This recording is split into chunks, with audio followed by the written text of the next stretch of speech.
Öregrund iron was a grade of iron that was regarded as the best grade available in 18th century England. The term was derived from the small Swedish city of Öregrund.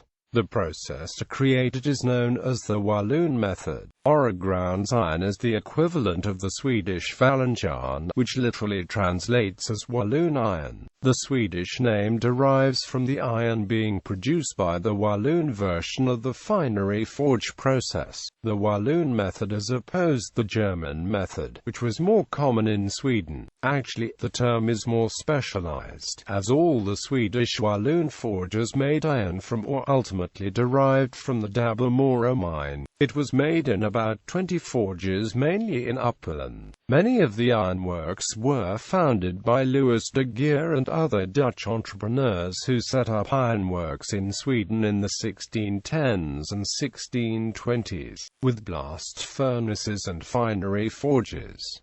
Most of the early forge men were also from Wallonia. Origins in Wallonia. The technique was developed in Wallonia in present-day Belgium during the Middle Ages. The Walloon method consisted of making pig iron in a blast furnace, followed by refining it in a finery forge. The process was devised in the Liege region, and spread into France and thence from the Pays de Bray to England before the end of the 15th century. Öregrund.The took it to Roslagen in Sweden in the early 17th century, where he employed Walloon iron makers. Iron made by this method was known in England as Öregrund iron.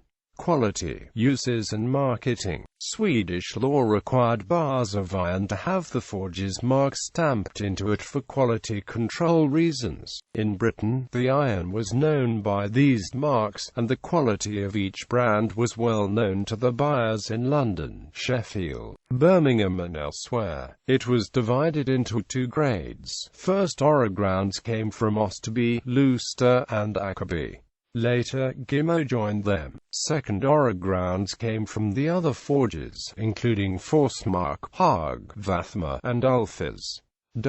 Its special property was its purity. The manganese content of the derived ore caused impurities, which would otherwise have remained in the iron, to react preferentially with the manganese and to be carried off into the slag. This level of purity meant that the iron was particularly suitable for conversion to steel by being recarburized, using the cementation process. This made it particularly suitable for making steel. Öregrund iron was an indispensable raw material for metal manufactures, particularly the Sheffield cutlery industry. Substantial quantities were also bought for use by the British Navy. This and other uses absorbed substantially the whole output of the industry. The trade in Öregrund iron was controlled from the 1730s to the 1850s by a cartel of merchants, of whom the longest-enduring members were the Sykes family of Hull.